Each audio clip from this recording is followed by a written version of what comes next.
Hello. आवाज आ रही सभी को?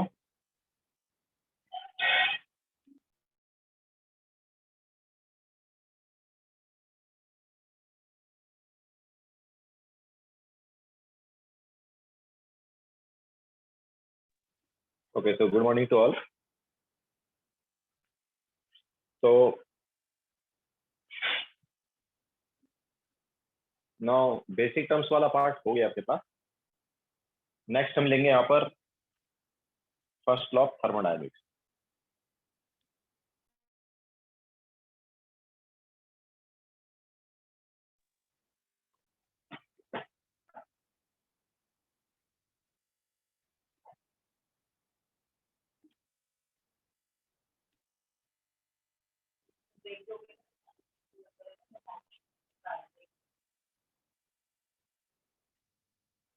First law of thermodynamics. तो ये जो है फर्स्ट लॉ ऑफ थर्मोडायनेमिक्स, ये एक तरह से एनर्जी कंजर्वेशन वाला भी लॉ है।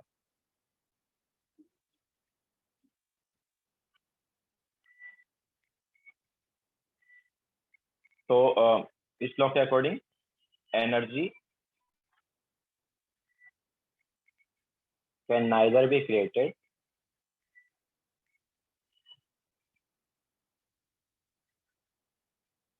Nor be destroyed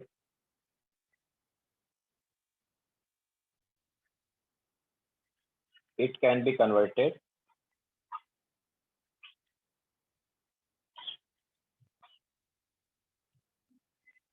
into one form to other form। ठीक है। तो एनर्जी ना तो क्रिएट की जा सकती है ना डिस्ट्रॉय की जा सकती है, ये एक फॉर्म से दूसरे फॉर्म में कन्वर्ट की जा सकती है। सो बेसिकली इस फॉर्म एनर्जी कंजर्वेशन लॉ भी बोल्स।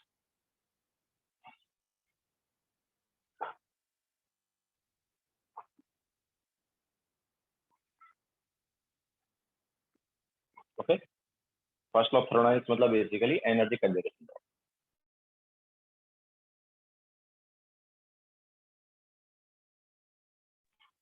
अब देखो इसका मैथमेटिकल जो एक्सप्रेशन है फर्स्ट लॉ ऑफ थर्मोडायनेमिक्स, इसका क्या है। तो फर्स्ट लॉ ऑफ थर्मोडायनेमिक्स का मैथमेटिकल एक्सप्रेशन के लिए हम क्या करते हैं, हम ये बोलते हैं कि यार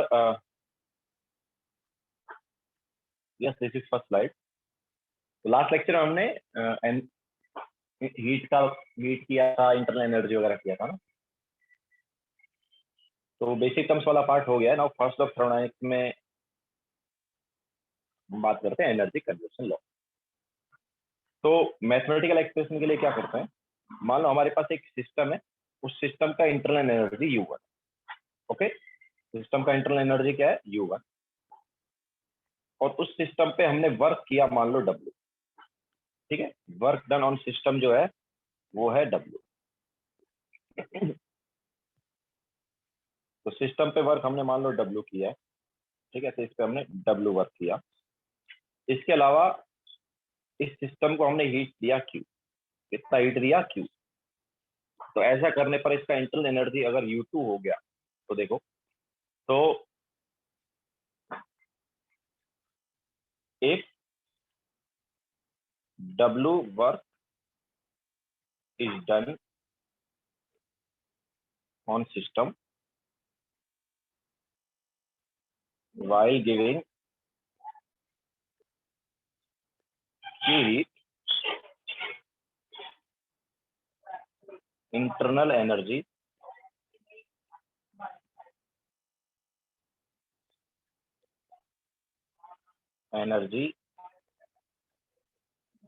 is changed from U1 to U। ठीक है, इनिशियल इंटरनल एनर्जी उसकी U1 थी, और बाद में जो इंटरनल एनर्जी वो मान लो U2। ठीक है, बाद का इंटरनल एनर्जी हम बोलते हैं क्या हो गया U2 हो गया। तो फिर क्या करेंगे, तो पहले लिख लो, फिर आगे बताते हैं क्या हुआ होगा।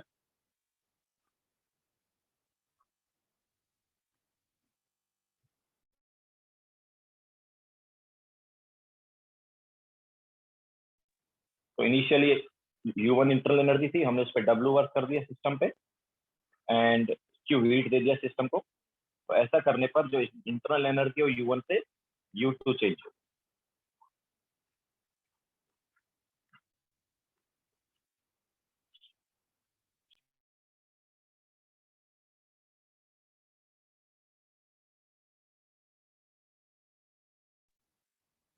यस यस प्राकृत, यहाँ पर हम मतलब नंबर ऑफ मोल्स कांस्टेंट लेके चलते हैं।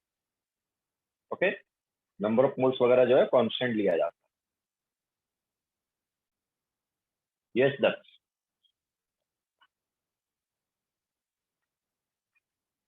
If W work is done on system while giving Q heat, Q के बाद हीट है HEAT, while giving Q heat, internal energy is changed from U1 to U2.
Yes Harshil, ये actually applicable सभी पे है, लेकिन जनरली हम गैस को ही सिस्टम कंसिडर करते हैं।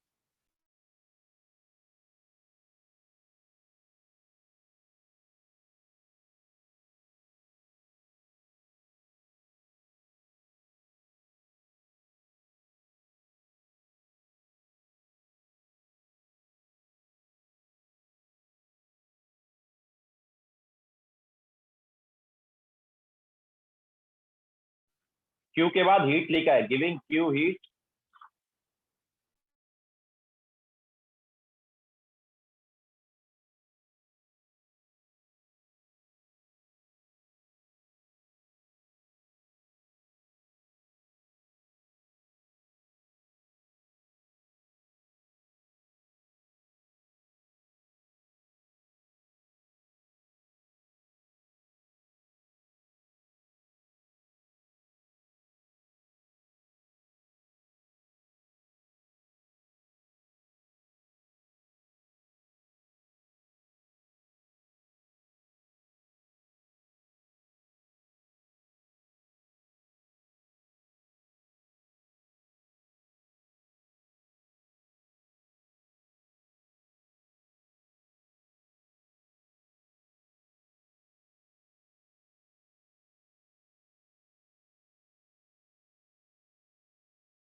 यस दक्ष।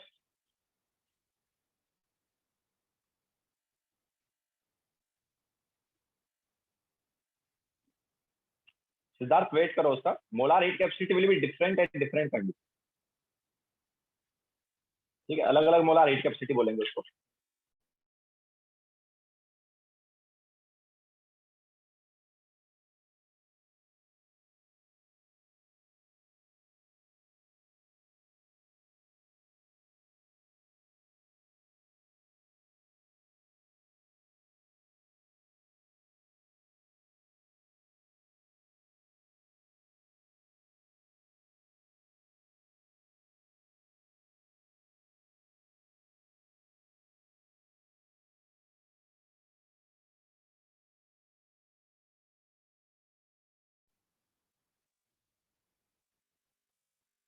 बोलो।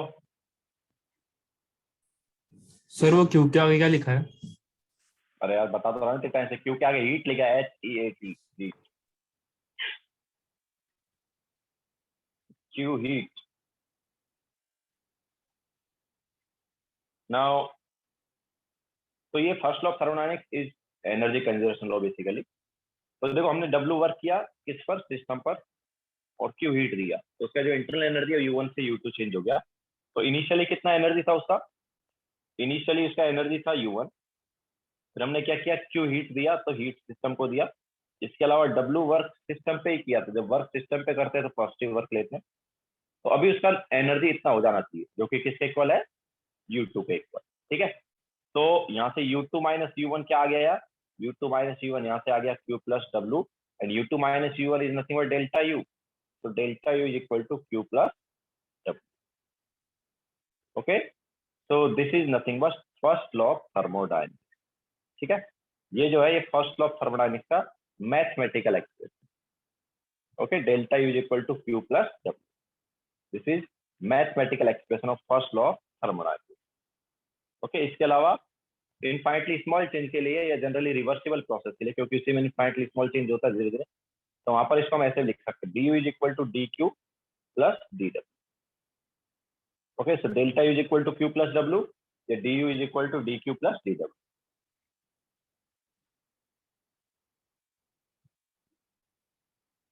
तो ये हमारे पास है फर्स्ट लॉ ऑफ थर्मोडायनेमिक्स का एक्सप्रेशन।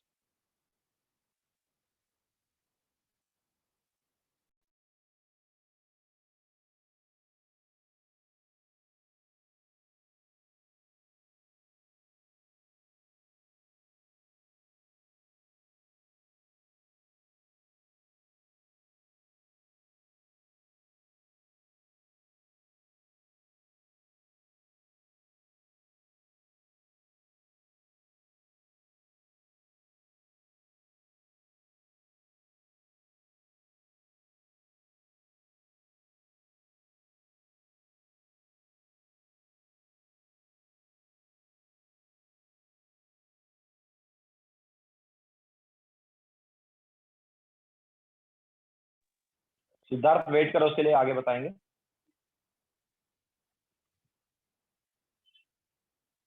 नो प्रकृत।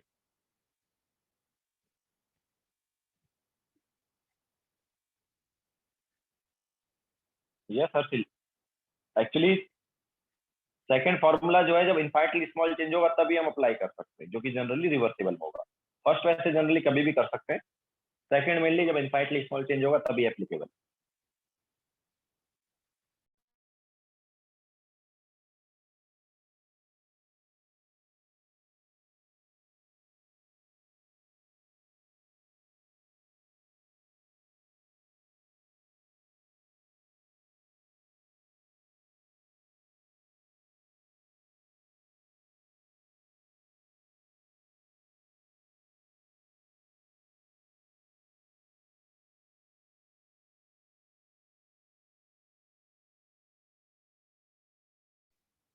हो गया सभी का?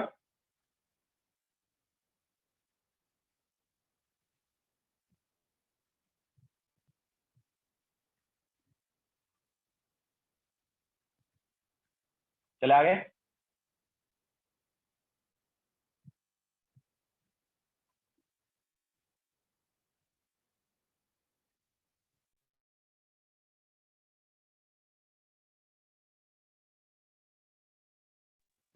तो अब एक क्वेश्चन ले लेते हैं इस पर।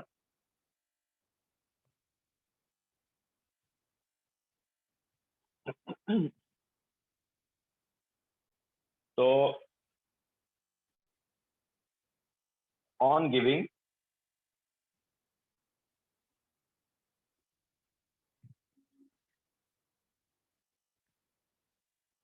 45 joule of energy to system, sorry, on giving 45 joule of heat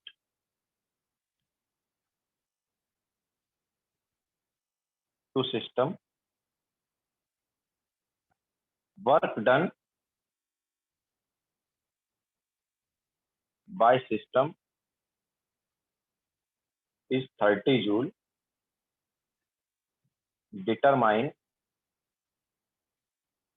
delta U।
That's वो du एंड dq जो है that is not small change. du and dq जो है small change in work and heat नहीं है, याद रखना। du का मतलब यहाँ पर है, सॉरी dq एंड dw जो है small change in work and heat नहीं। dw क्या है, वो थोड़े से टाइम में जितना वर्क हुआ दैट इज dw, उसको हम dw बोलते हैं। इनफाइनाइटली स्मॉल जब चेंज हो रहा है तो जो वर्क है दैट इज dw। सिमिलरली जो इनफाइनाइटली स्मॉल चेंज है उस टाइम पे जो हीट प्रोवाइड की गई that is dq।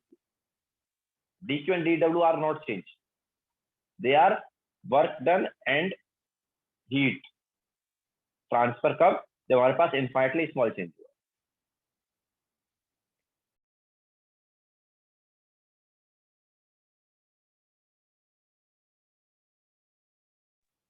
Yes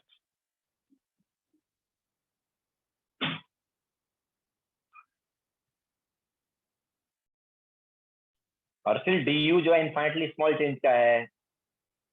u1 and u2 जो है वो फाइनाइट चेंज है, वो थोड़ा बड़ा change.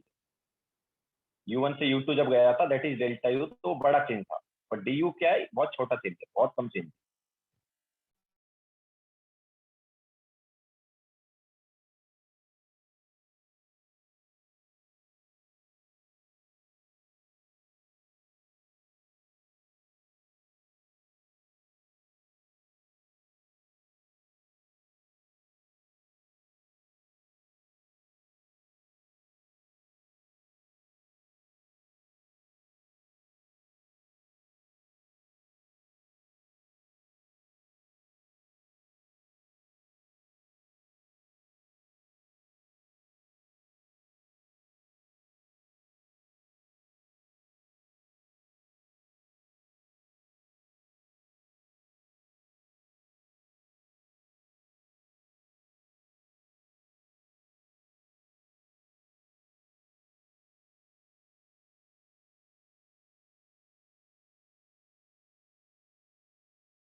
Salik, this is slide third slide. This is first slide. Yes, Harshit. This is first slide. This is second slide. This is second slide. And this is third slide.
देखो काफी लोगों का answer wrong है। अनिकेत, इससे पहले कोई questions नहीं दिए, ये फर्स्ट है। तो now on giving 45 joule of heat,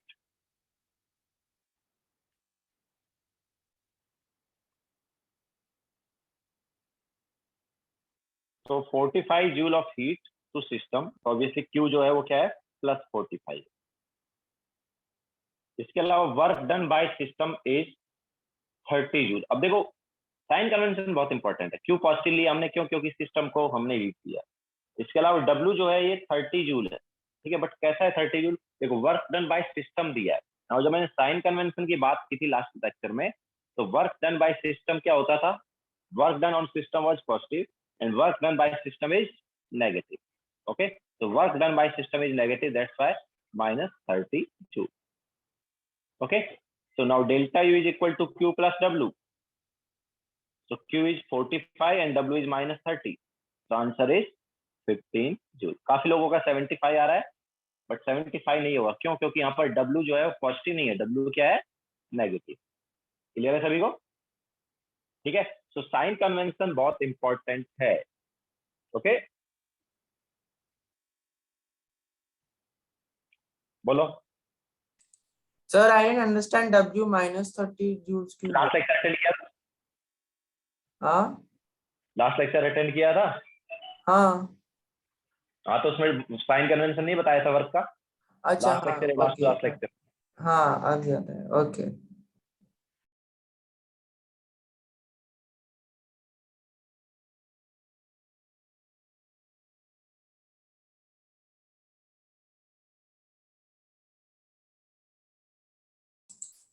yes sir.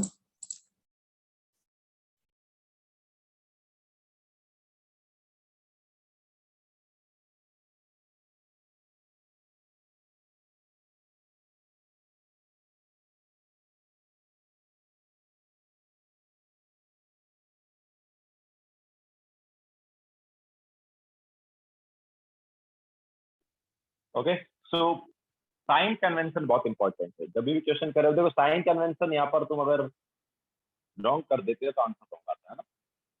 Formula तुम करेक्ट लगा रहे हो बट आंसर रॉन्ग आ जाएगा. तो बहुत इंपॉर्टेंट है साइन. देखो बराबर तुम ले रहे हो नहीं ले रहे. ओके, जैसे वर्क डन ऑन सिस्टम जो है वो पॉजिटिव होता है, work done by system negative होता है. ठीक है, तो यहाँ पर वर्क डन बाय सिस्टम था. इसके अलावा मैंने बोला 45 joule of heat is given to system, है ना. तो हीट अगर गिवन टू सिस्टम है तो पॉजिटिव, लेकिन अगर हीट सराउंडिंग को दे रहे होते हैं या हीट सिस्टम से जा रही होती तो हीट को नेगेटिव ले. ओके, सो क्वेश्चन ढंग से पढ़ो. क्वेश्चन में क्या दिया है एंड देन उसके हिसाब से साइन कन्वेंशन देखो.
यस हर्षिल.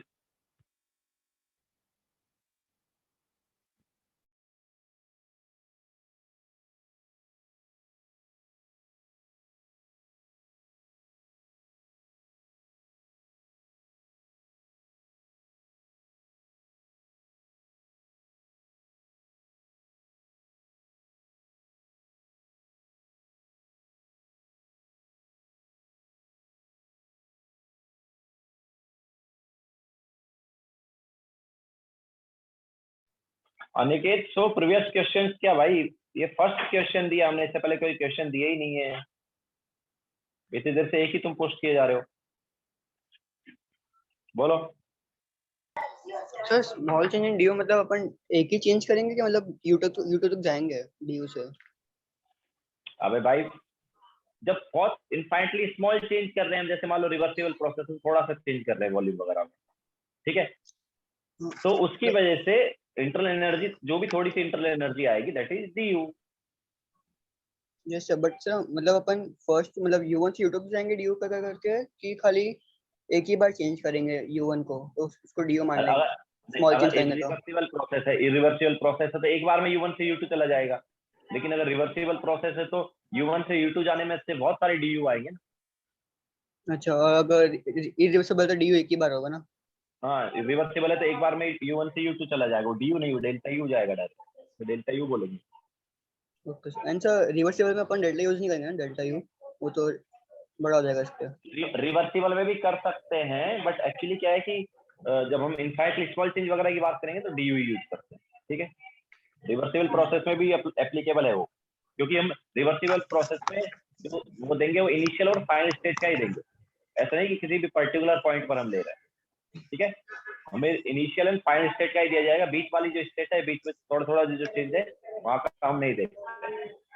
जो भी हमें स्टेट दी जाती है इनिशियल एंड फाइनल स्टेट दी जाती है, ठीक है। तो सर मतलब अपन U1 से DU चेंज कर करके U2 तक देंगे, U2 तक वो कुछ। हाँ हाँ, तो वो एक्चुअली U1 वाला देंगे और U2 वाला देंगे, तो उनका चेंज तो डेल्टा U है, बट जो चेंज आ रहा है थोड़ा थोड़ा करके आ रहा है।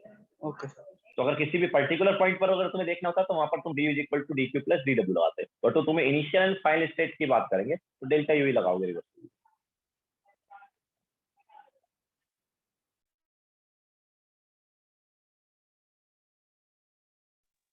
अनिकेत मैं पहले वाले पेजेस कई बार दिखा चुका हूँ, दिस इज फर्स्ट पेज, कई बार मैंने वो दिखाया तुम्हें।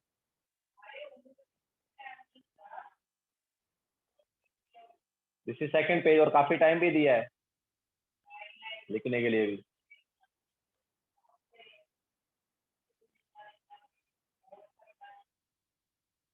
And this is third page.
Okay now अब हम यहाँ पर अलग अलग टाइप के प्रोसेस लेंगे। तो different type of process,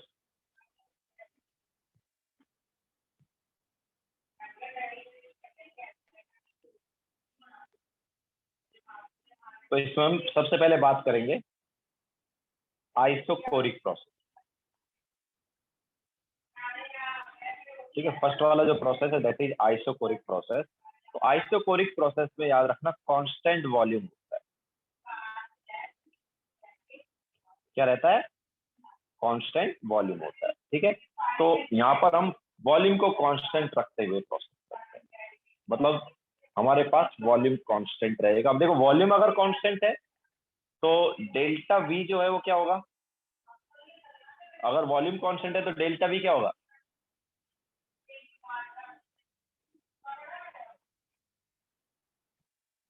delta V zero. ठीक है, तो कांस्टेंट वॉल्यूम वाला प्रोसेस है, डेल्टा वी जीरो होगा ना। अगर डेल्टा वी जीरो है तो डब्ल्यू जीरो होगा ना यार, क्योंकि वॉल्यूम ही चेंज नहीं हो रहा है भाई। ओके, डेल्टा वी जीरो है, डेल्टा वी जीरो है तो डब्ल्यू जीरो होगा, है ना, क्योंकि वॉल्यूम चेंज जो है वही नहीं हो रहा, तो वर्क डन तो वॉल्यूम चेंज की वजह से होता है ना। तो आइसोकोरिक प्रोसेस में कांस्टेंट वॉल्यूम रहता है एंड यहाँ पर वर्क डन जो है जीरो। ठीक है, इसके अलावा क्यू क्या बताया था हमने यार? याद है क्यू क्या बताया था? क्यू हमने बताया था n C process delta T. याद आया क्या? ठीक है, क्यू हमने क्या बोला था? Q is n C process delta T. Now C process को मैं यहां पर लिखूंगा CV। Okay, so Q is n CV delta T. C process यहां पर क्या लिखूंगा मैं? CV लिखूंगा एंड CV क्या हुआ यहां पर? So here CV is molar heat capacity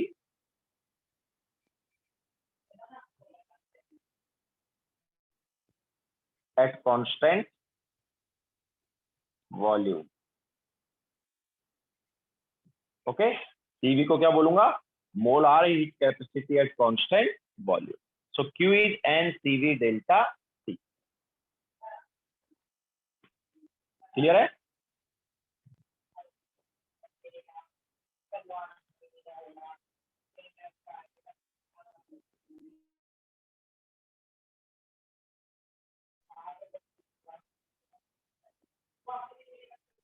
बोलो। सर हमने वो डिफरेंट टाइप्स ऑफ प्रोसेसेस पहले किए हैं ना, रिवर्सिबल एंड इरिवर्सिबल। वो रिवर्सिबल होता है, वो तो हमने बोला कि इनफैक्ट जो चेंज है उसके बेसिस पर हम बोल रहे हैं। नाउ अब यहाँ पर हम क्या बोल रहे हैं कि क्या क्या कंडीशन रखते हैं वो चेंज। ठीक है, हम क्या वॉल्यूम चेंज कर सकते हैं, या मतलब हम वॉल्यूम कांस्टेंट रख सकते हैं, टेम्परेचर ये कांस्टेंट रख सब सकते हैं, प्रेशर कांस्टेंट रख सकते हैं। हाँ ये सब रिवर्सिबल एंड इरिवर्सिबल के अंडर आता है। हाँ, मतलब हर प्रोसेस एक तरह से दो टाइप का हो सकता है तो। अच्छा, ओके सर। ठीक है, मतलब हर एक में हम रिवर्सिबल एंड इरिवर्सिबल दोनों की एक तरह से बात कर सकते हैं। सालिक क्या एक्सप्लेन करना है इसमें भाई? इसमें किस चीज का एक्सप्लेन करने की बात कर रहे हो तुम?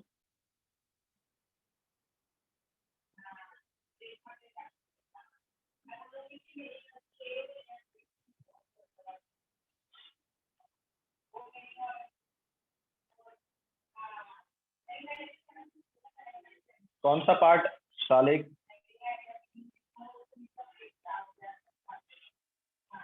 कैसे वेदांत बोलो। Sir, this means if the volume doesn't change, only the pressure changes, right? Yes, obviously, if volume remains constant, then on increasing temperature, we can say pressure is increasing. मतलब यहाँ पर प्रेशर एंड टेम्परेचर चेंज हो रहा है। Obviously हम ऐसा बोल सकते हैं कि pressure is directly proportional temperature है ना। या कौन सा लॉ लग रहा है यहाँ पर? प्रेशर वाला लॉ लग रहा है। याद आया? गैस लॉ की जब हम बात करते हैं तो बेसिकली यहाँ पर कौन सा लॉ एप्लीकेबल है? प्रेशर वाला लॉ एप्लीकेबल है, जिसको हम गेल-लुसैक लॉ भी बोले।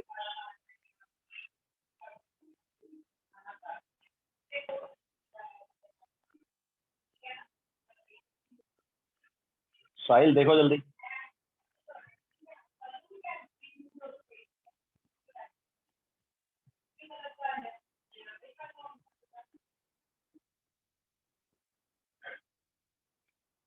तो डेल्टा वी जो है ये जीरो है क्योंकि कांस्टेंट वॉल्यूम। अब delta V zero then W zero. Okay, इसके बाद क्यू को हम क्या लिखे थे? क्यू हमने लास्ट लेक्चर में बताया था, Q can be written as n C process delta T, है ना। तो नाउ यहाँ पर सी प्रोसेस को हमने क्या नाम दिया? सीवी नाम दिया। ओके, सी प्रोसेस मतलब प्रोसेस का मोलार हीट कैपेसिटी, तो इसको हमने सीवी बोलते हैं। सीवी को हम कैसे डिफाइन करेंगे? इसको हम बोलेंगे molar heat capacity at constant volume. Okay, तो क्यू हमारे पास ये आ गया। Now first law of thermodynamics जब हम लगाते हैं तो delta U is equal to क्या आता है, क्यू प्लस डब्ल्यू आता है। Okay, first law of thermodynamics से delta U is equal to Q plus W. हमें पता है डब्ल्यू तो जीरो है, डब्ल्यू जो है वो क्या जीरो, सो डेल्टा यू क्या आया, डेल्टा यू क्या आया, डेल्टा यू जो है वो क्यू आ गया। ओके, एंड क्यू जो है वो एनसी प्रोसेस डेल्टा टी, तो Q is NC process delta T, ठीक है। एंड ऑब्वियसली उसको हम ऑलरेडी सीवी लिख, है ना, उसको हमने ऑलरेडी क्या लिख दिया, सीवी। तो हम ऐसा बोल सकते हैं कि delta U is NCV delta T. Okay, delta U जो है ये क्या हो गया, it is NCV delta T हो गया, क्योंकि क्यू जो है एनसीवी डेल्टा टी है। नाउ देखो डेल्टा यू कौन सा प्रोसेस है, सॉरी डेल्टा यू कौन सा फंक्शन है, it is state function. Delta U जो है इट इज स्टेट फंक्शन। तो स्टेट फंक्शन जो है वो तो इनिशियल और फाइनल स्टेट पर ही डिपेंड करेंगे, तुम किस प्रोसेस के थ्रू इनिशियल से फाइनल पे जा रहे हो उस पर डिपेंड नहीं करेंगे। तो यहाँ पर ऐसा है कि हमने एक प्रोसेस के लिए डेल्टा यू निकाल लिया है ना, हर प्रोसेस में यही डेल्टा यू यूज कर सकते हैं। क्यों, क्योंकि डेल्टा यू स्टेट फंक्शन है, ये प्रोसेस पे डिपेंड नहीं करता। Okay, so delta U is state function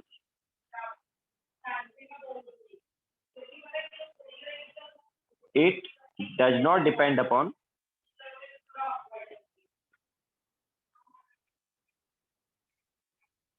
process, that is this formula is used for delta u in all process। ठीक है, हर प्रोसेस में डेल्टा यू का हम यही फॉर्मूला यूज करेंगे। तो हमने एक प्रोसेस के लिए डेल्टा यू का फॉर्मूला निकाल लिया, नाउ सेम डेल्टा यू का फॉर्मूला हम हर प्रोसेस में यूज कर सकते हैं। क्यों, क्योंकि डेल्टा यू जो है इट इज स्टेट फंक्शन, ना कि पाथ। बोलो सर प्रोसेस से यहाँ पे you mean reversible and irreversible ना? क्या बोल रहे हो?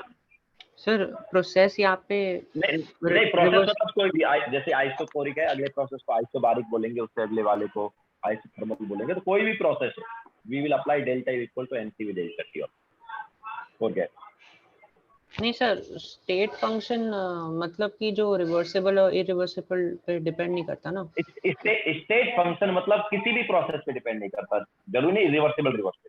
तुम कांस्टेंट टेम्परेचर रखते हुए इनिशियल से फाइनल स्टेट जा रहे हो, कांस्टेंट वॉल्यूम रखते हुए इनिशियल फाइनल जा रहे हो, किसी कैसे भी जा रहे हो, लेकिन इनिशियल से फाइनल जब जा रहे हो तो जो पाथ फंक्शन उनकी वैल्यू डिफरेंट आएगी, लेकिन जो स्टेट फंक्शन उनकी वैल्यू सेम आएगी। सर फिर क्या अगर मैं कांस्टेंट प्रेशर लूंगा तो सीपी हो जाएगा, सीवी नहीं रहेगा? अब वो सीपी भाई, अरे यार वो क्यों होगा, हीट है, ये तो डेल्टा यू है। हीट और डेल्टा यू में तो फर्क है ना, हम डेल्टा यू की बात करें, we are not talking about Q. Q तो ऑब्वियसली चेंज होगा। तू जो बोल रहा है ना सी प्रोसेस सीपी हो जाएगा, तो क्यू होगा ना, क्यू आएगा n C P delta T, delta U थोड़ी आएगा। तो delta U is equal to Q वाला फॉर्मूला वैलिड है ना? क्यों, अरे क्यों भाई, डेल्टा कांस्टेंट प्रेशर वाले केस में delta U equal to Q थोड़ी होगा। कांस्टेंट प्रेशर वाले केस में delta U is equal to Q plus W, तो वहां पर डब्ल्यू जीरो थोड़ी है कांस्टेंट प्रेशर वाले केस में। Yes sir, yes. समझ आया? Delta U is equal to W जो है, sorry delta U is equal to Q तो आइसोकोरिक के लिए ही आ रहा है, बाकी में थोड़ी आ रहा है। जब कांस्टेंट वॉल्यूम वाले प्रोसेस में delta U equal to Q आ रहा है, आइसोबारिक जो कि अगला कांस्टेंट प्रेशर वाला हम प्रोसेस लेंगे, वहां पर डेल्टा यू जो है वो क्यू के इक्वल नहीं होगा, क्योंकि वहां पर डब्ल्यू जो है जीरो नहीं होगा। Yes sir. तो फिर कौन सा फॉर्मूला की बात कर रहे हो, वो समझा नहीं। क्या ये ऊपर जो लिखा है ये फॉर्मूला भाई, delta U is equal to NCV delta T, this formula used for all process. जितने भी हम प्रोसेस अभी पढ़ेंगे डेल्टा यू के लिए हम ये फॉर्मूला यूज कर सकते हैं।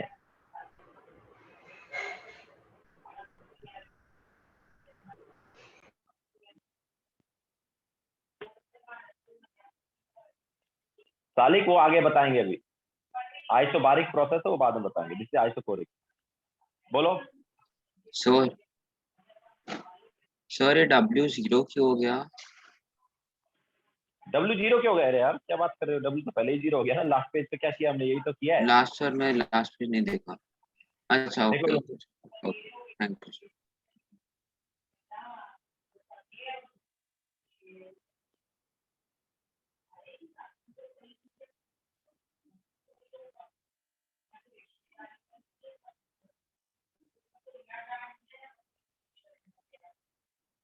नो अर्सिल, ऐसा नहीं है। डेल्टा यू स्टेट फंक्शन है तो वो प्रोसेस पे डिपेंड नहीं करेगा। कांस्टेंट वॉल्यूम रखा है तो एक प्रोसेस हो गया। सालिक इसमें एक्सप्लेन क्या करना है, इतने टाइम से मैं वही चीज पूछ रहा हूँ, क्या एक्सप्लेन करना, कौन सा पार्ट एक्सप्लेन करना? मैंने एक्सप्लेन किया भी था, फिर से बताओ कौन सा एक्सप्लेन करूं। तुम बोल रहे हो मैं डिस्कनेक्ट हो गया, कौन सा पार्ट इसमें एक्सप्लेन करना, बोलो।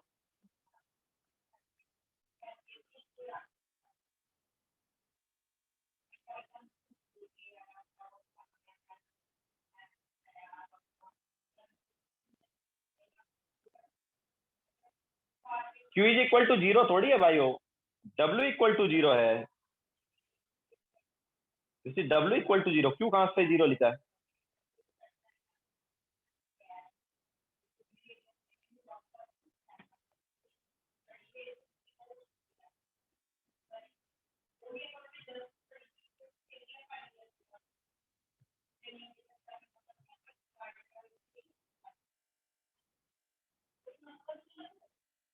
वॉल्यूम चेंज नहीं हो रहा, that's why delta V zero है। नाउ अगर वॉल्यूम चेंज नहीं होता तो वर्क डन जीरो आता ना, क्योंकि वर्क डन जो है वॉल्यूम चेंज की वजह से होता है। मैं बोल सकता हूँ W जो है वो क्या था, W याद हो तो हम क्या बोलते थे, it was P external delta V वगैरह ना। तो डेल्टा V जीरो है तो W जीरो आएगा।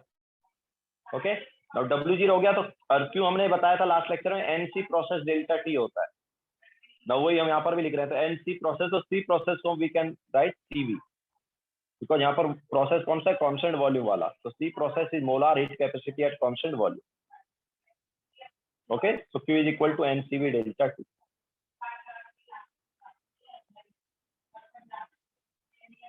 एंड देन उसके बाद हमने आगे इसमें सब्स्टिट्यूट कर दिया delta equal to Q plus W वगैरह में। यस सर सिर्फ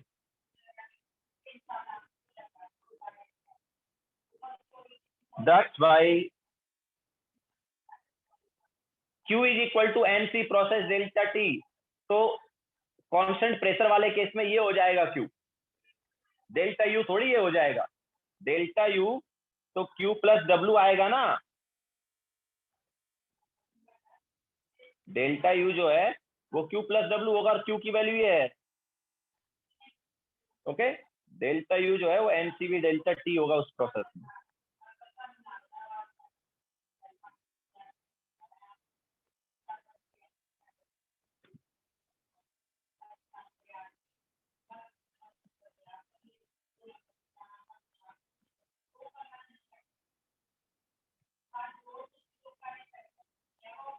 साइल डेल्टा U है वो।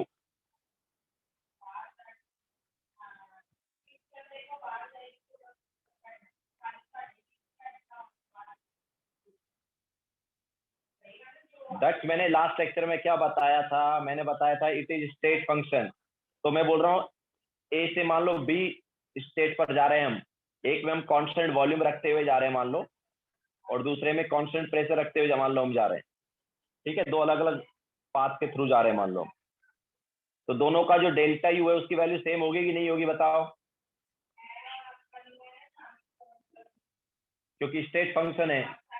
तो इनिशियल से फाइनल स्टेट पर तुम जा रहे हो, एक कांस्टेंट वॉल्यूम रखते हुए जा रहे हो, दूसरा कांस्टेंट प्रेशर रखते हुए जा रहे हो, तो दोनों में डेल्टा U का वैल्यू सेम आएगा, क्योंकि इट इज स्टेट फंक्शन, वो पाथ या प्रोसेस पे डिपेंड नहीं करेगा।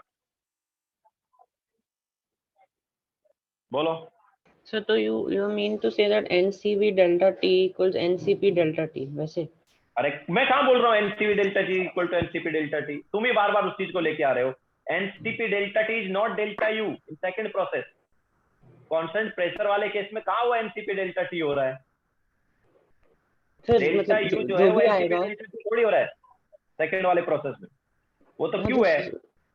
हाँ सर जो भी आएगा तो वो उसके वैल्यू सेम होगी जो ए वाले में आ रही है, वो बोल रहे हैं। क्या जो भी क्या आएगा बोलो, जो भी मतलब क्या?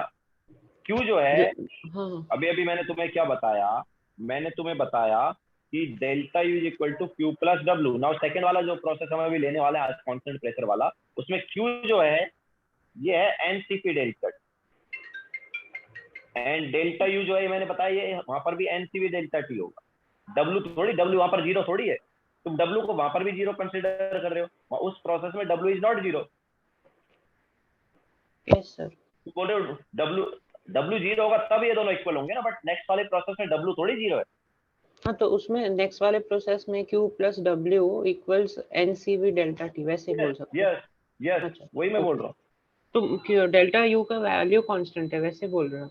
डेल्टा यू का फॉर्मूला, ठीक है, मतलब हम ऐसा बोल सकते हैं कि डेल्टा यू का जो फॉर्मूला हम अप्लाई करेंगे वो एक प्रोसेस के लिए हमने डेल्टा यू का फॉर्मूला निकाल लिया और that formula we can be apply for every flow. क्यों? क्योंकि इट इज स्टेट फंक्शन। क्योंकि हाँ वही ना, डेल्टा U का वैल्यू कांस्टेंट है। वैल्यू हाँ वही, मतलब अगर हम स्टेट दोनों प्रोसेस का सेम रखते हैं देन वैल्यू सेम आता है। Okay sir.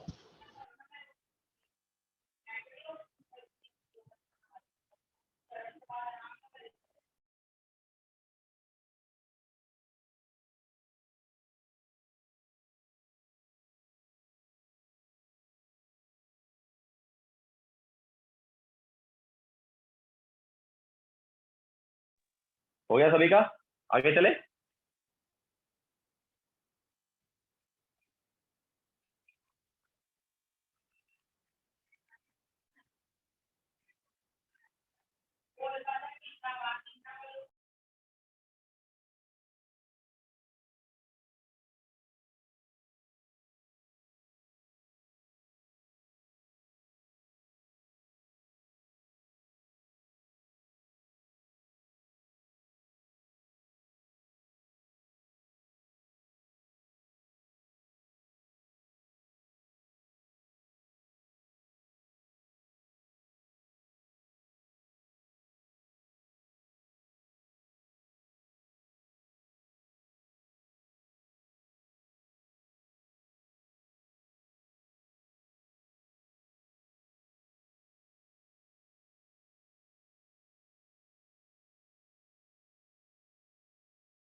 चले आगे।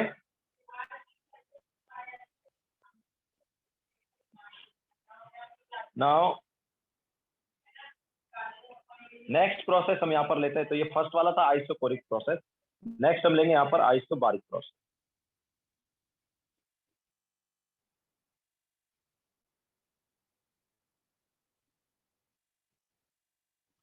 तो आइसोबारिक प्रोसेस में कांस्टेंट प्रेशर रहता है।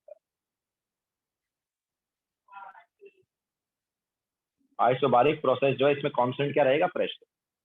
ठीक है, तो अब देखो हमारे पास प्रेशर जो है कांस्टेंट है। डेल्टा यू तो हमने ऑलरेडी बता दिया, क्या लेंगे हम? Delta U will be taken as NCV delta T, क्योंकि वो हर प्रोसेस में ये यूज किया जाएगा। तो डेल्टा यू हमारे पास आ गया NCV delta T. Now what about W? So W हमारे पास क्या है? माइनस पी डीवी का इंटीग्रेशन। ओके, बट प्रेशर तो क्या है? कांस्टेंट है ना, तो प्रेशर कांस्टेंट है, तो डीवी का इंटीग्रेशन V1 से V2, so that is nothing but minus P into V2 minus V1। ठीक है, या फिर हम बोल सकते हैं W is equal to minus P delta V। Okay, so W जो है वो यहाँ पर क्या आ जाएगा? माइनस पी डेल्टा V आ जाएगा। ठीक है, या फिर माइनस पी डेल्टा V को एक और हम लिख सकते हैं। क्या लिख सकते हैं पता है? चलो हम बाद में बताते, पहले ये देखते हैं। ठीक है, तो चलो अभी बता दें, नो प्रॉब्लम। हाँ, सो पीवी जो है वो क्या होता है? पीवी इज एनआरटी ना। पीवी क्या होता है? NRT. Now delta of PV क्या होगा? It will be delta of NRT. Now pressure तो कांस्टेंट है, तो P delta V can be written as, अब देखो यहाँ पर क्या नंबर ऑफ मोल्स जो है कांस्टेंट रहते हैं याद। ठीक है, तो एनआर दोनों कांस्टेंट है, तो P delta V can be written as NR delta T. Okay, that's why minus P delta V को हम क्या लिख सकते हैं? माइनस पी डेल्टा वी जो है इसको हम लिख सकते हैं माइनस एनआर डेल्टा। ओके, तो W जो है माइनस पी डेल्टा वी हो जाएगा या माइनस एनआर डेल्टा टी हो जाएगा।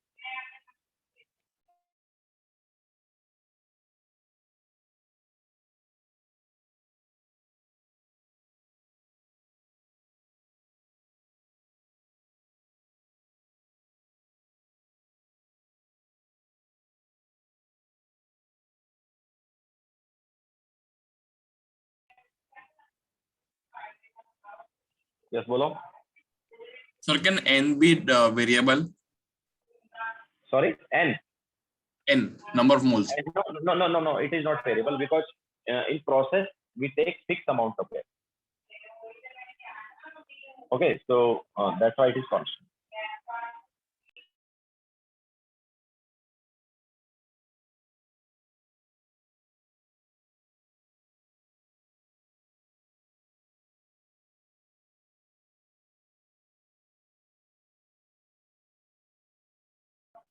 यस सिद्धार्थ, हमने रिवर्सिबल का फॉर्मूला ही लगाया और इसलिए लगाया क्योंकि हम प्रेशर कांस्टेंट की बात कर रहे हैं.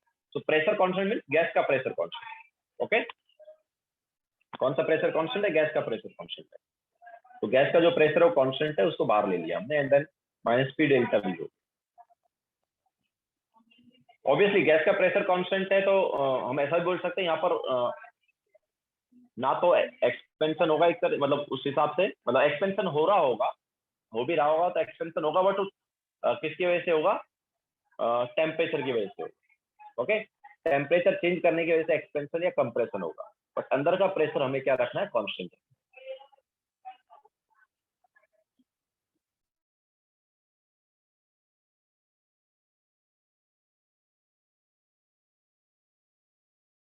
ठीक है, तो हम एक तरह से बोल सकते हैं ये चार्ल्स लॉ वाला पार्ट हो गया.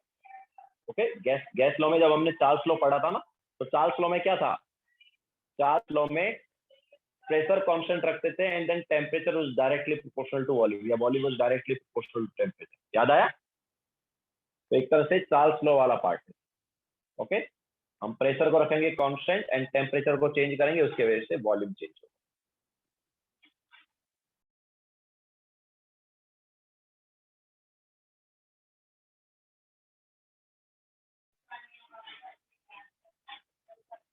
बोलो. सर हम ऐसा बोल सकते हैं यहाँ पे रिवर्सिबल प्रोसेस हो ही नहीं सकता. रिवर्सिबल प्रोसेस क्या बोल रहा है? रिवर्सिबल प्रोसेस हो ही नहीं सकता क्योंकि एक बार प्रेशर फिक्स कर दिया ना. हाँ, तो मतलब यहाँ पर रिवर्सिबल एक ही है ना, क्योंकि हमारे पास प्रेशर कांस्टेंट बना हुआ अंदर का. ऐसा नहीं, लाइक सपोज सिस्टम का प्रेशर सपोज 5 atm था. हाँ. मैंने बाहर 10 atm डाल दिया. नहीं, अरे भाई, मैं अंदर 5 एटीएम रख रहा हूँ, बाहर 10 रख रहा हूँ, तो फिर तो कंप्रेशन होगा ना. तो इट मीन्स कि बाहर और अंदर सेम प्रेशर है, तभी प्रेशर कांस्टेंट रह पाएगा. समझ आ रहा है? अच्छा, अगर मैं अंदर और बाहर सिस्टम. डिफरेंट प्रेशर रखूंगा, अंदर और बाहर प्रेशर डिफरेंट रखूंगा, देन या तो कंप्रेशन होगा या एक्सपेंशन होगा. लेकिन अंदर और बाहर सेम प्रेशर है, देन ऑब्वियसली ना तो एक्सपेंशन होगा ना कंप्रेशन होगा. ओके, सर तो फिर यहाँ पे वो रिवर्सिबल एंड इरिवर्सिबल प्रोसेस हो ही नहीं सकता ना, क्योंकि प्रेशर मतलब चेंज हो ही नहीं रहा. दोनों चीजें हो रही, तो दोनों बोल सकता है ना. यहाँ पर रिवर्सिबल भी बोल सकते हैं इसको, मतलब क्योंकि हमारे पास जो एक्चुअल प्रेशर वो भी कांस्टेंट बना हुआ है. मान लो मैं बोल रहा हूँ अंदर 5 एटीएम प्रेशर और बाहर भी 5 एटीएम प्रेशर है, एंड जस्ट हम क्या कर रहे हैं यहाँ पर? टेम्परेचर चेंज कर रहे हैं. ठीक है, तो उससे बस वॉल्यूम चेंज हो रहा है, प्रेशर चेंज नहीं हो रहा. प्रेशर जो अंदर भी 5 बना हुआ है, बाहर भी 5 बना हुआ है. तो तुम यहाँ पर रिवर्सिबल भी बोल सकते हो इसको, रिवर्सिबल कुछ भी बोल दो, क्योंकि एक्सटर्नल प्रेशर भी कांस्टेंट बना हुआ है. याद है? Irreversible process. सर इरिवर्सिबल और रिवर्सिबल का मतलब जो डिफरेंस है वो तो प्रेशर पे बेस्ड है ना. प्रेशर सेम होगा हाँ, तो दैट्स व्हाई हम यहाँ पर रिवर्सिबल रिवर्सिबल लिखे भी नहीं. ठीक है ना, तो लास्ट वाले प्रोसेस में रिवर्सिबल लिखा ना, यहाँ पर लिखा, क्योंकि लास्ट में भी उसका कोई मीनिंग नहीं बन रहा था, वॉल्यूम चेंज नहीं हो रहा था, तो वर्क तो जीरो ही आ रहा था. हाँ. ओके, तो मेनली जो डिफरेंस आता है रिवर्सिबल इरिवर्सिबल, वो वर्क का डिफरेंस आता है. बट यहाँ पर इस प्रोसेस में और लास्ट वाले प्रोसेस में सेम फॉर्मूला लगाया जाएगा. अच्छा, ओके सर. ठीक है, सो मतलब लास्ट वाले प्रोसेस का तुम रिवर्सिबल ले लो या रिवर्सिबल, वर्क जीरो आएगा. यहाँ पर भी सेम वैसा ही है, चाहे तुम इसको रिवर्सिबल ले लो इरिवर्सिबल, डब्ल्यू का वैल्यू यही आएगा, माइनस पी दे देता है. ठीक है, क्योंकि माइनस ये जो पी है, ये पी है एक्सटर्नल के इक्वल.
हो गया क्या?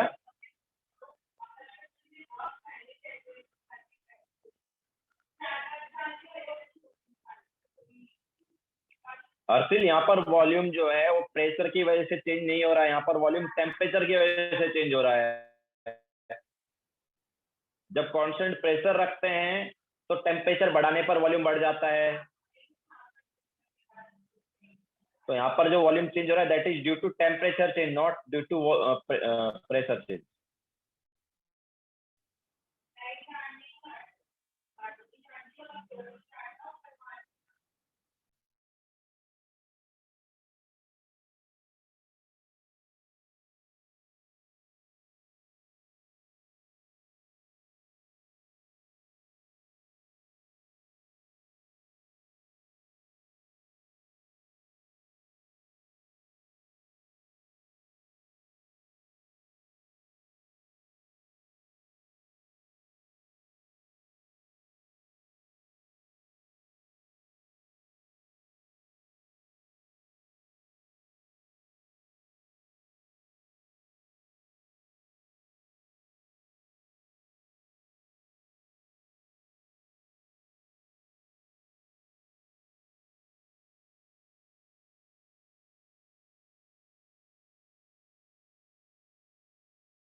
यस लक्ष्य, यहाँ पर एक्सटर्नल और इंटरनल दोनों प्रेशर जो है कांस्टेंट बनेंगे।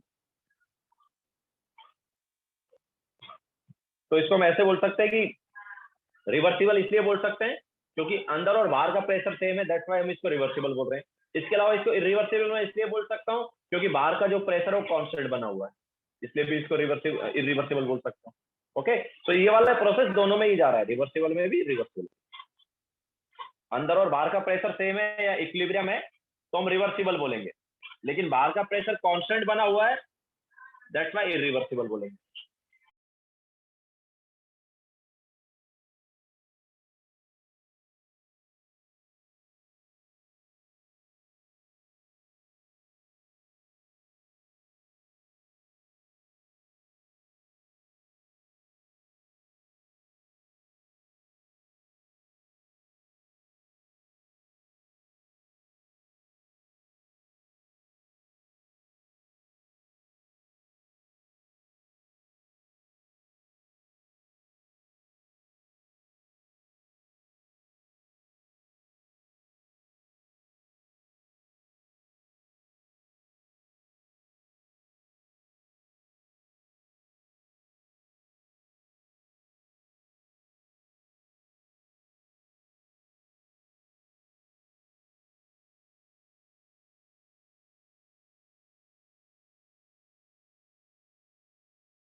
चले आगे।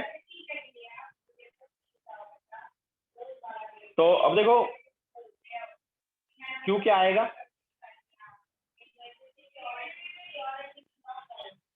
क्यू इज इक्वल टू हमारे पास एनसी प्रोसेस डेल्टा टी, है ना। क्यू जो है वो क्या है, NC process delta T. Now C process, अब देखो सी प्रोसेस जो है इसको मैं लिख दूंगा सीपी। ओके, तो क्यू यहाँ पर इस प्रोसेस के लिए क्या हो गया, एनसीपी डेल्टा टी हो गया। Okay, so here Cp is molar heat capacity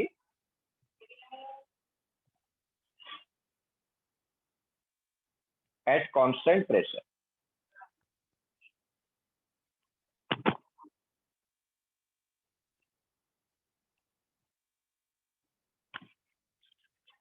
okay, so ये हमारे पास आ गया Q, that is NCP delta T और molar heat capacity at constant pressure। ठीक है, तो ये Q आ गया। तो हमारे पास इस प्रोसेस में डेल्टा यू भी हमने निकाला है, जो कि ऑब्वियसली सेम रहेगा पहले वाला।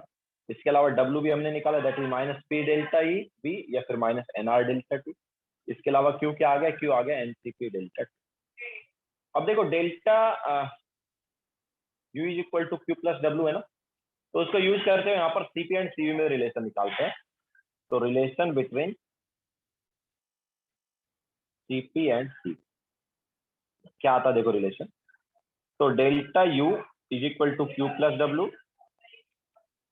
Now what is delta U यार, डेल्टा यू हो गया NCP delta T. What is Q, it is NCP delta T, and what is W, it is minus P delta, है ना। Now minus P delta V can be written as minus NR delta T, है ना, अभी थोड़ी देर पहले हमने किया है। तो NCP delta T is equal to NCP delta T and minus NR delta T. अब देखो यहाँ पर एन कॉमन लेके कैंसिल आउट किया जा सकता है एंड डेल्टा टी भी कॉमन लेके कैंसिल आउट किया जा सकता है कि नहीं, है ना। तो ये क्या आया, तो यहाँ से हमारे पास क्या आ गया, CV is equal to CP minus R. ठीक है, या फिर इसको हम क्या लिख सकते हैं, we can write it as CP is equal to CV plus R. Okay, तो सीपी और सीवी में ये रिलेशन आ गया। ओके, सीपी जो है वो क्या हो गया, it is CV plus R, या CP minus CV is equal to R, कुछ भी बोलो। ठीक है, सीपी माइनस सीवी को भी क्या लिख सकते हो, आर लिख सकते हो। CP minus CV is equal to R. Okay, ऐसे भी इसको लिखा जा सकता है। तो ये रिलेशन हमारे पास सीपी एंड सीवी के बीच में। ओके, सीपी एंड सीवी के बीच का ये रिलेशन हो गया। सीपी क्या है, CP is molar heat capacity at constant pressure and CV is molar heat capacity at constant volume.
Yes Harshit.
Yes sir.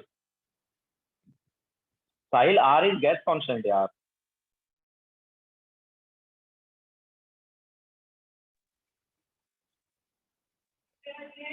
बोलो। Sir delta U equal to Q plus W भी state function ही हुआ ना, तो अपन उसको सब बोल सकते हैं ना कि वो फॉर्मूला भी एप्लीकेबल है हर delta is process. Equal to Q plus W is first law of thermodynamics ना। अच्छा, तो मतलब सर वो स्टेट फंक्शन नहीं है ना? क्या स्टेट फंक्शन है? डेल्टा यू स्टेट फंक्शन है, means Q plus W is state function. Q plus W मिला के स्टेट फंक्शन है। Q and W our path function. हाँ मतलब वही सब पूरा इक्वेशन स्टेट फंक्शन है। इक्वेशन थोड़ी फंक्शन होता है, इक्वेशन थोड़ी फंक्शन, अलग अलग फंक्शन आर फंक्शन। वो तो इक्वेशन हो गया, स्टेट इक्वेशन थोड़ी फंक्शन होता है। तो सर अपन ने वो delta equal to NCV delta D लिखा था, वो स्टेट फंक्शन था ना? हाँ। हाँ तो सर इसमें भी मतलब डेल्टा यू स्टेट फंक्शन है, तो अपन इसको यूज कर सकते हैं ना कहीं पे भी हर प्रोसेस में? हाँ तो वो तो लिखित बता तो दिया उसको। डेल्टा यू को एनसीवी डेल्टा टी लेंगे हर प्रोसेस। अच्छा, तो मतलब दोनों सर दोनों में डेल्टा यू है, इसलिए अपन दोनों को इक्वेट कर दिया दोनों प्रोसेस को, और अपन को ये आ गया ना। दोनों प्रोसेस को इक्वेट कर दिया मतलब? तो दोनों प्रोसेस में डेल्टा यू है तो एलएचएस सेम है, तो आरएचएस भी सेम ही होगा ना दोनों, क्योंकि पॉइंट सेम हाँ, है क्यू डेल्टा प्लस यू का। Q plus Q plus W मिला के वही आएगा। क्यू प्लस डब्ल्यू मिला के अच्छा, हमेशा एनसीवी डेल्टा टी आएगा। Okay sir.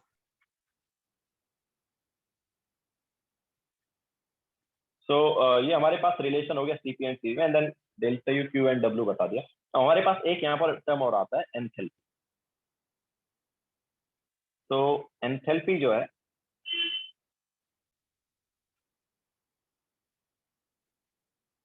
इसको एच से रिप्रेजेंट करते हैं। तो ये भी एक तरह से एनर्जी का ही फॉर्म है। इसको कुछ इस टाइप से डिफाइन किया गया है, ठीक है।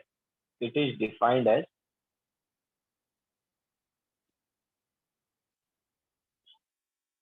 यू प्लस पी, कुछ इस टाइप से डिफाइन किया जाता है, ठीक है। और ये भी याद रखना स्टेट फंक्शन, ये भी क्या है? State function. ओके। हाँ, now H is equal to क्या है? यू प्लस पी है, तो डेल्टा एच क्या होगा यार? डेल्टा एच क्या हो जाएगा? It is delta of U plus delta of PV.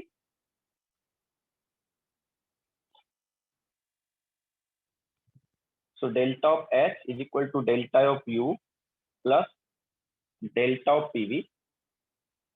तो पीवी को हम क्या लिख सकते हैं बताओ? PV can be written as NRT, है कि नहीं? पीवी को क्या लिखा जा सकता है? एनआरटी। और एन और आर तो कांस्टेंट है, तो delta H is equal to delta U plus N R delta T. Okay. तो प्रोसेस के लिए हमारे पास डेल्टा एच ये हो गया एक तरह से। इसके अलावा डेल्टा यू क्या लिखा जा सकता है? Delta U is nothing but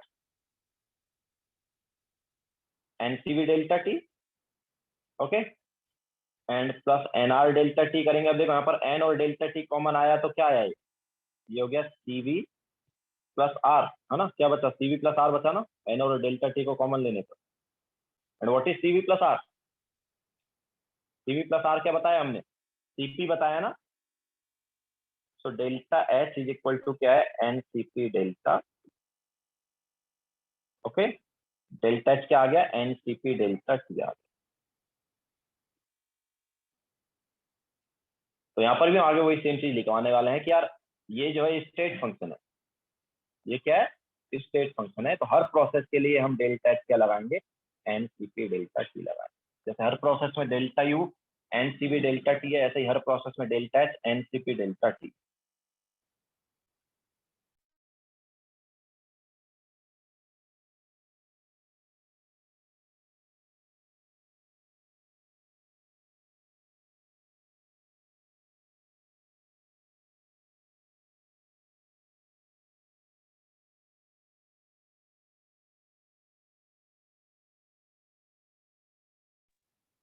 ये थर्ड प्रोसेस नहीं, हमने एंथैल्पी के बारे में बताया थोड़ा। एक और एनर्जी टर्म है यहाँ पर एंथैल्पी, उसके बारे में बताया। ये हर प्रोसेस में यूज होगा।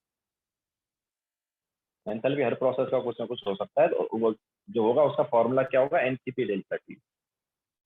किसी भी प्रोसेस में डेल्टा एच निकालना है, तुम अप्लाई कर सकते हो एनसीपी डेल्टा टी।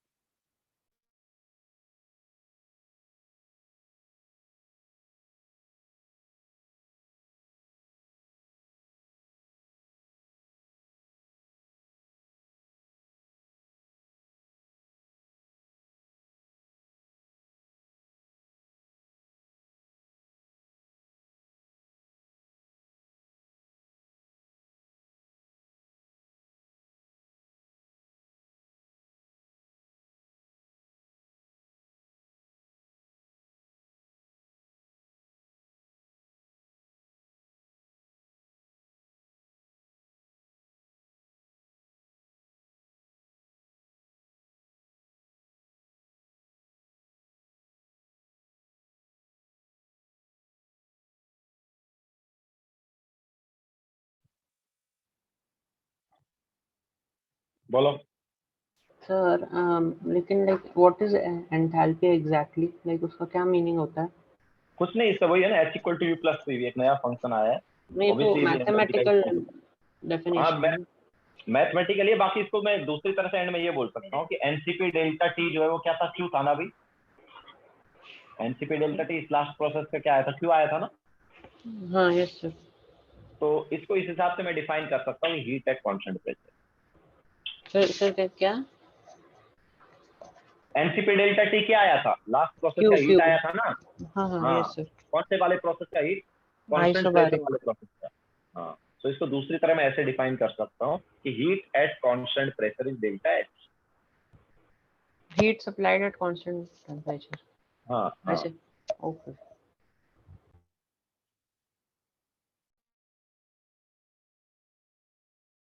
मतलब इंटरनल एनर्जी को भी ऐसे ही डिफाइन किया जा सकता है। इंटरनल एनर्जी एक्चुअली क्या है, NCV delta T. NCV delta T आया था heat at constant volume. Okay, तो अगर हम चाहें तो इंटरनल एनर्जी चेंज को भी ऐसे ही डिफाइन कर सकते हैं, डेल्टा यू को भी ऐसे डिफाइन कर सकते हैं कि हीट एट कांस्टेंट वॉल्यूम। तो heat at constant volume delta U होता है, and heat at constant pressure delta H होता है।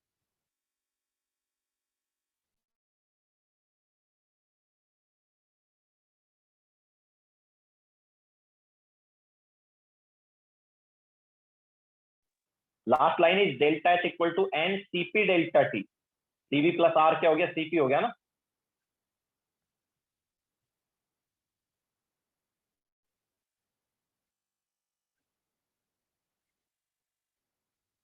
यस सिद्धार्थ।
हो गया सभी का?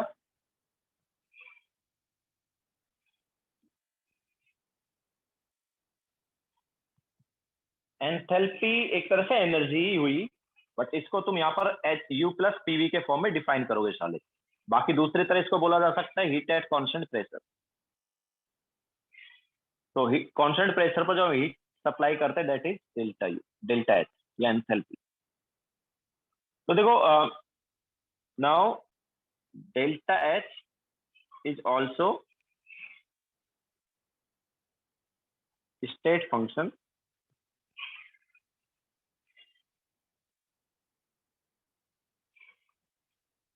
that is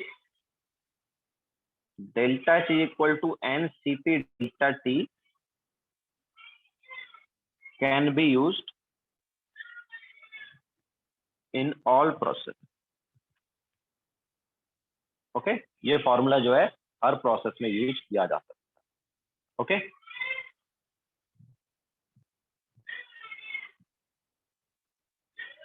नाउ अब देखो delta H is NCP delta T and that is nothing but, ठीक है, NCP delta T और NCP delta T जो है वो क्या है, it is QP, हम बोल सकते हैं heat at constant pressure.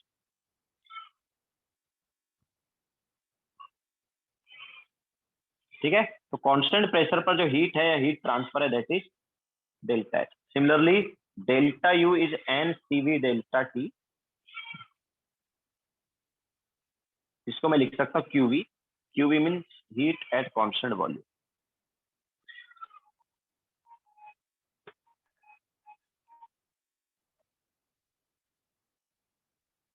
Okay so CP जो है एंड CV को हम और क्या लिख सकते हैं, CP can be written as QP divide by N delta T या फिर delta H divide by N delta T, कुछ भी लिखा जा सकता है। सिमिलरली CV जो है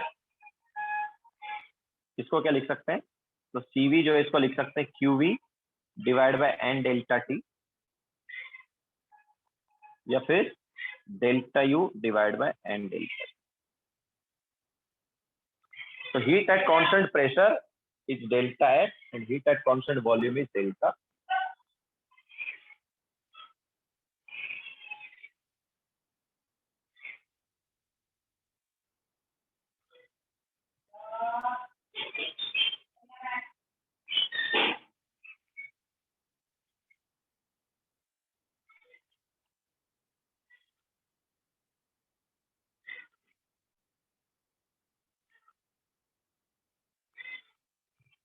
यस यस बोलो। So can you explain from enthalpy? I didn't understand after that. Last page. हाँ sir. Enthalpy is defined as U plus PV and then जैसे हमने बताया it is state function, so delta H can be written as delta U plus delta of PV। Okay but PV can be written as NRT because generally we are taking ideal, तो PV का NRT लिख दिया और N constant है, R भी constant है, so this can be written as NR delta T। Now delta U को substitute कर दिया हमने NCV delta T and this is NR delta T, इसको एज इट इज रखा, N डेल्टा T कॉमन ले लिया तो हमारे पास CV प्लस R बच गया। CV प्लस R को हम ऑलरेडी बता चुके CP। Okay so delta H can be written as NCP delta T।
अर्चिल ऑब्वियसली कांस्टेंट प्रेशर रखते हुए यू कैन चेंज हीट। कैसे? कांस्टेंट प्रेशर रख रहे हो तो टेम्परेचर चेंज करोगे तो ऑब्वियसली हीट भी चेंज होगा। जैसे तुम साफ साफ देख सकते हो कि फॉर्मूले में डेल्टा टी आ रहा है, ठीक है। तो अगर टेम्परेचर चेंज करोगे तो हीट होगा।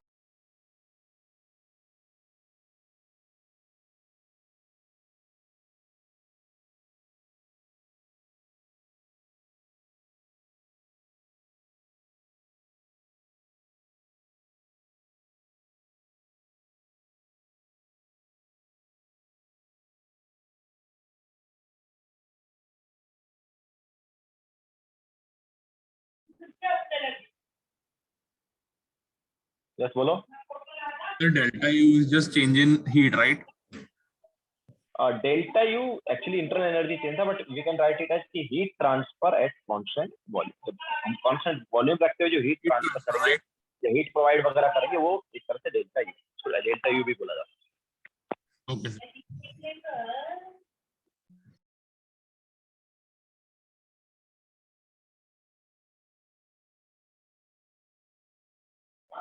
ठीक है, तो मीन्स ये है, इसका मीनिंग ये है कि अगर हम कांस्टेंट वॉल्यूम रख रहे हैं जो हीट दे रहे हैं तो उस हीट को डेल्टा यू बोलते हैं, और अगर हम कांस्टेंट प्रेशर रख रहे हैं एंड देन हीट दे रहे हैं तो उस हीट को डेल्टा एच बोल सकते हैं। ऑब्वियसली ये सब गैस के लिए हम बात कर रहे हैं, we are talking about gas.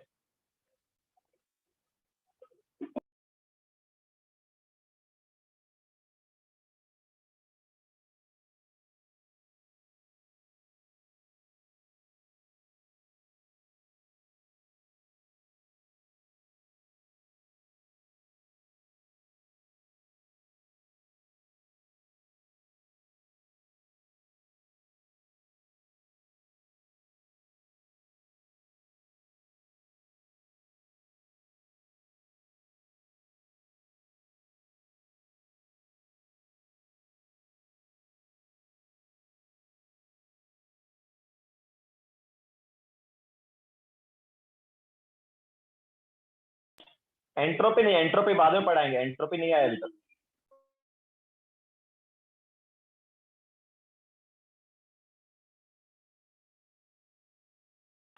Okay, enthalpy enthalpy तो बेसिकली एनर्जी है ना यार। एंथैल्पी को define heat transfer at constant pressure करेंगे, heat transfer at constant pressure.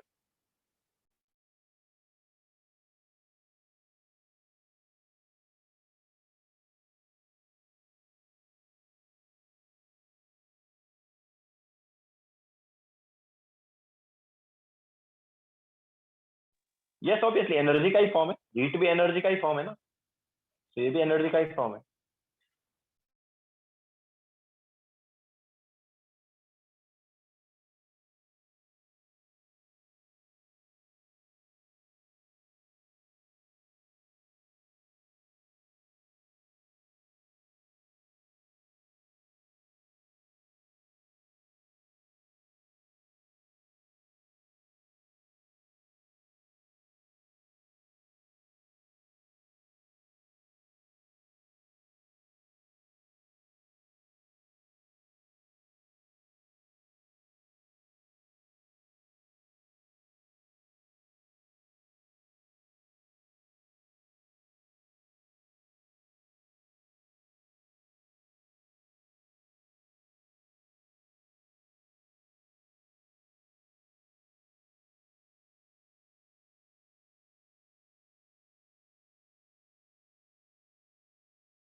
हो गया ना, एक क्वेश्चन ले लेते हैं यहाँ पर हम।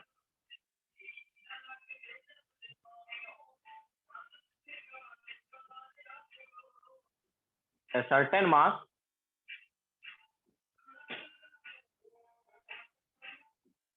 of an ideal gas absorbs 88 kilojoule heat and compressed from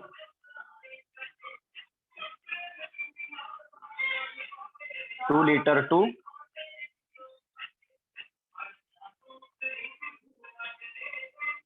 and expanded, not compressed, and expanded from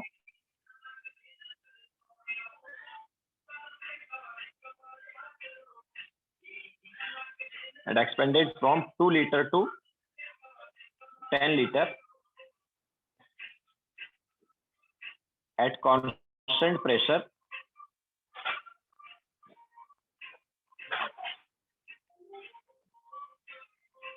of 25 atm. Calculate Q, W, delta U and delta H of gas in this process.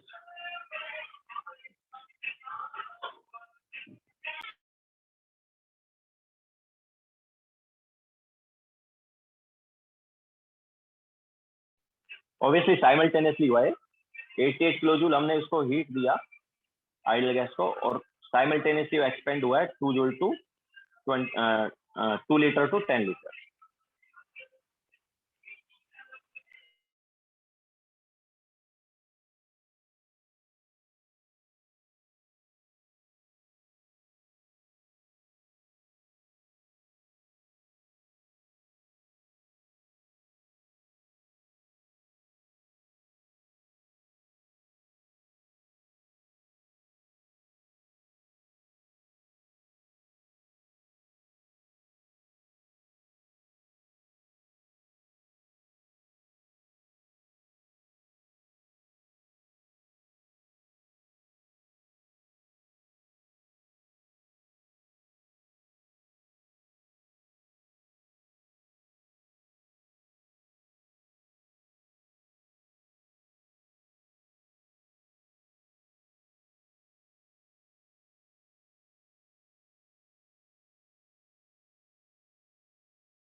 तो देखो यहाँ पर हमें जो heat transfer दिया है वो constant pressure पे दिया है ना, तो यार ये Q की वैल्यू हमें ऑलरेडी दी हुई है और एब्जॉर्ब हुआ हीट तो कितना लेंगे 88 किलो जूल प्लस, है ना।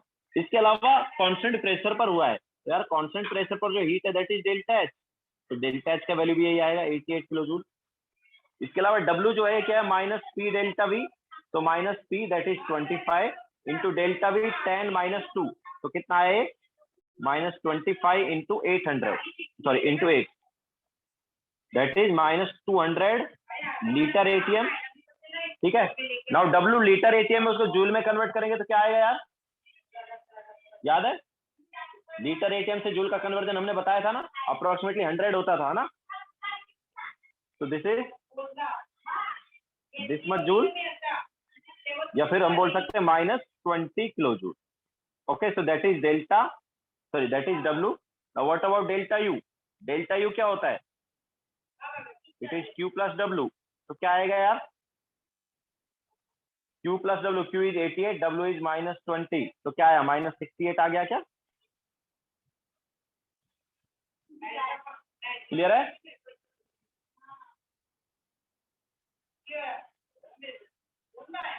ठीक है, तो यहाँ पर एनसीपी डेल्टा टी और एनसीपी डेल्टा टी क्यों नहीं लगाया, बिकॉज हमें टेम्परेचर चेंज की वैल्यू ही नहीं दी है ना। अगर हमें टेम्परेचर चेंज पता हो कितना हो रहा है, इनिशियल टेम्परेचर फाइनल टेम्परेचर, तब एनसीवी डेल्टा टी और एनसीपी डेल्टा टी लगाएंगे। डेल्टा वी नेगेटिव क्यों होगा भाई, 2 लीटर से 10 लीटर गया है ना, तो final volume minus initial volume करेंगे तो डेल्टा वी तो पॉजिटिव आया ना, नेगेटिव थोड़ी आया।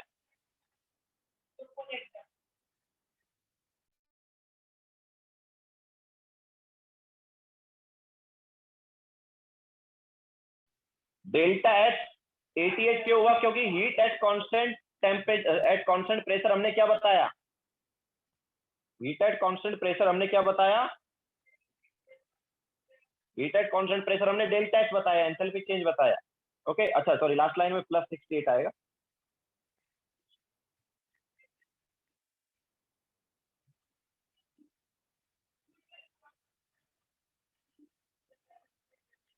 ठीक है, 88 - 20 तो कितना आएगा 68 आएगा, +68।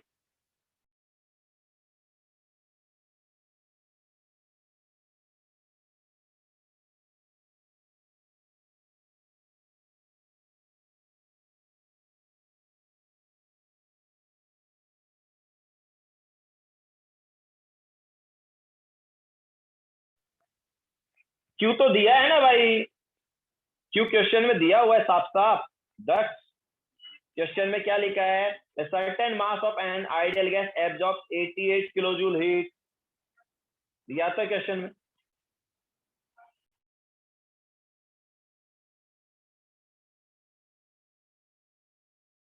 ऑब्वियसली जो क्यू दिया इस प्रोसेस का दिया, और इस प्रोसेस में क्या है, इसमें प्रेशर कांस्टेंट है, इस प्रोसेस का क्यू दिया हुआ है।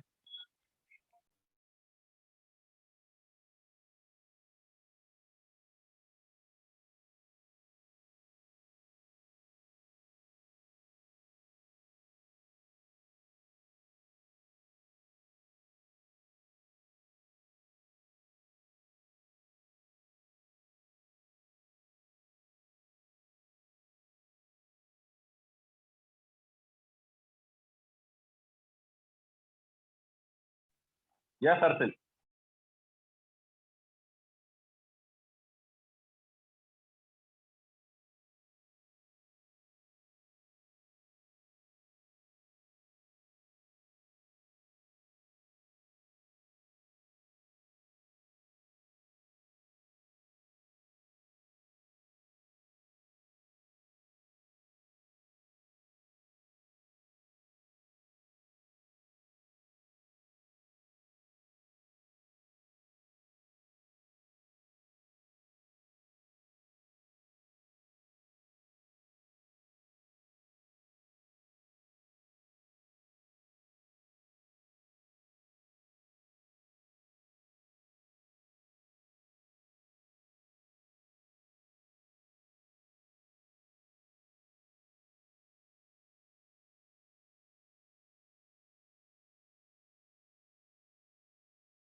ओके,